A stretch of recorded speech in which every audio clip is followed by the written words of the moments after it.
Hey അങ്ങനെ രണ്ടാമത്തെ vlog നമ്മൾ കഴിഞ്ഞ വീഡിയോയിൽ പറഞ്ഞ പോലെ തന്നെ ഒരു ട്രാജഡിയിലൂടെയാണ് പോണത് അപ്പൊ നമ്മള് അത് മറികടക്കാനായിട്ട് ഈ പറഞ്ഞ പോലെ സിമ്മ് ചെറിയ ഫോണിലേക്ക് ഇട്ടിട്ടുണ്ട്. കോണ്ടാക്ട്സ് എല്ലാം മൂവ് ചെയ്തിട്ട് നമുക്ക് ഗൂഗിൾ പേ ഒന്നും ഇനി വർക്ക് ചെയ്യില്ല കുറച്ച് നാളത്തേക്ക്. അതൊരു വിഷമമുണ്ട്, കുഴപ്പമില്ല, നല്ലതാ, കാശ് തരാൻ പോവില്ലല്ലോ.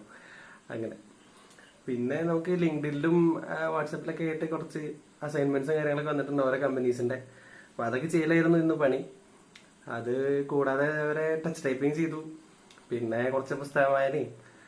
അങ്ങനെ ഇന്നത്തെ ദിവസം അത്യാവശ്യം ഫുൾഫില്ലിംഗ് ആയി. അതൊക്കെയാണ് ഇപ്പോഴത്തെ അപ്ഡേറ്റ് നമുക്ക് പറയാനുള്ളത്. വേറെ അങ്ങനെ പ്രത്യേകിച്ചൊന്നുമില്ല. ഇനി തിങ്കളാഴ്ച ആണല്ലോ ഇനി കമ്പനീസ് എല്ലാം തുറക്കുക. ശനി ഞായറും പൊതുവെ ഓഫായിരിക്കും. അപ്പോൾ ഇനി തിങ്കളാഴ്ച അറിയാം. തീർത്തിനെ കോള് വരുന്നതാണ് ഇതിന്റെ പ്രതീക്ഷ. കേട്ടറിയാതെ നമുക്ക് അങ്ങനെ. അപ്പോൾ വേറൊന്നുമില്ല. ബൈ.